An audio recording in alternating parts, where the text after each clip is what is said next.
mother, their 2 children, and the grandfather set out on a weekend trip to a farmhouse.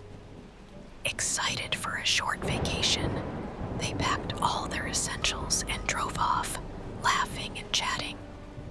The drive was smooth as they cruised down the highway, but soon they had to take a dirt road leading through a dense forest to reach their destination. As they ventured deeper, the tall trees loomed over them, casting eerie shadows under the fading daylight. Suddenly, a loud bang shattered the calm atmosphere. The car jerked violently. The family panicked. "The tire burst," the father exclaimed, stopping the car immediately. They stepped out to inspect, but to their confusion, all 4 tires were intact. "Strange," the grandfather muttered. It felt real. Brushing off their unease, they resumed their journey, only for the same mysterious sound to echo through the woods again. The car wobbled, forcing them to stop. Once more, the tires were perfectly fine. "This isn't normal," the mother whispered, her voice quivering. The father tried to dismiss it as paranoia, but the tension was undeniable. The grandfather, a habitual smoker, pulled out a cigarette to calm his nerves. As he exhaled, the thick smoke twisted unnaturally, forming the eerie outline of an old woman's face. His breath caught in his throat.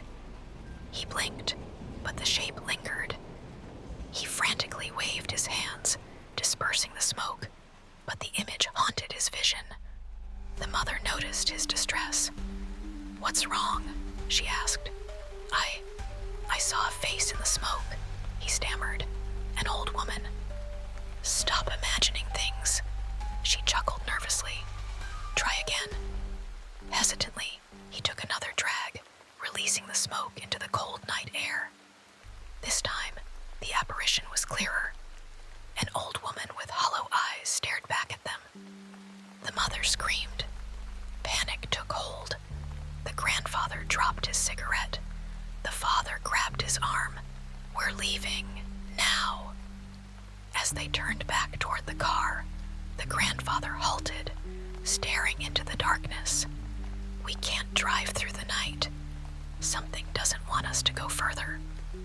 A dim light flickered in the distance. A house. "Look," the father pointed. "We can stay there until morning." Reluctantly, they made their way on foot, trudging through thick undergrowth. Reaching the house, they knocked on the door.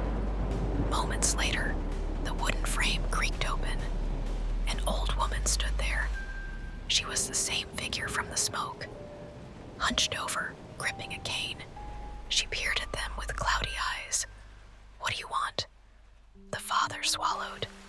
"We just need shelter for the night." The woman hesitated before nodding. "Stay, your beds are ready." The family exchanged uneasy glances. How did she know they were coming? How were the beds already prepared? Despite their apprehension, exhaustion overtook their fear. They lay down in the room she provided. As silence blanketed the house, the grandfather drifted into a restless sleep. In his dreams, the old woman loomed over him. "You did not come here by choice," she whispered. "You were brought here for a reason." The grandfather's breath hitched. "What reason?" She leaned closer. "I died here 20 years ago. My body remains forgotten. You must bury me." His eyes flew open. His heart thundered in his chest. It wasn't a dream. Jerking upright, he shook the father awake. "We need to leave." "What happened?" "She's dead. She's been dead for years." The others woke, fear gripping them. "Are you sure?" the father asked, trying to remain rational. The grandfather hesitated before making a decision. "If we try to leave now, we might never find our car. She said we must bury her." Silence. Reluctantly, they stepped outside. The yard stretched before them, untouched by time. Then they saw it. A gaping hole in the ground, an open grave. "This is where she wants to be buried," the grandfather murmured. "We don't even know if there's a body," the mother protested. The father made up his mind. "We have to check the house." Gathering their courage, he and his son climbed the creaky staircase. Dust and cobwebs covered every surface, but a single door stood at the end of the hall. Slowly, they pushed it open. A skeleton lay sprawled across the floor. A skeletal hand clutched a faded locket. It was her. The air grew heavy. Shadows seemed to shift around them. They wrapped the remains in a cloth and carried them outside. As they placed the bones into the grave, an unnatural wind howled through the trees. They covered the grave with earth, whispering prayers neither of them knew. The wind stopped. A strange peace settled over the house. The oppressive darkness lifted. When they turned toward their car, it was exactly where they left it, just minutes away. No more illusions, no more tricks. Silently, they drove away, leaving the old woman to rest at last. They never spoke of that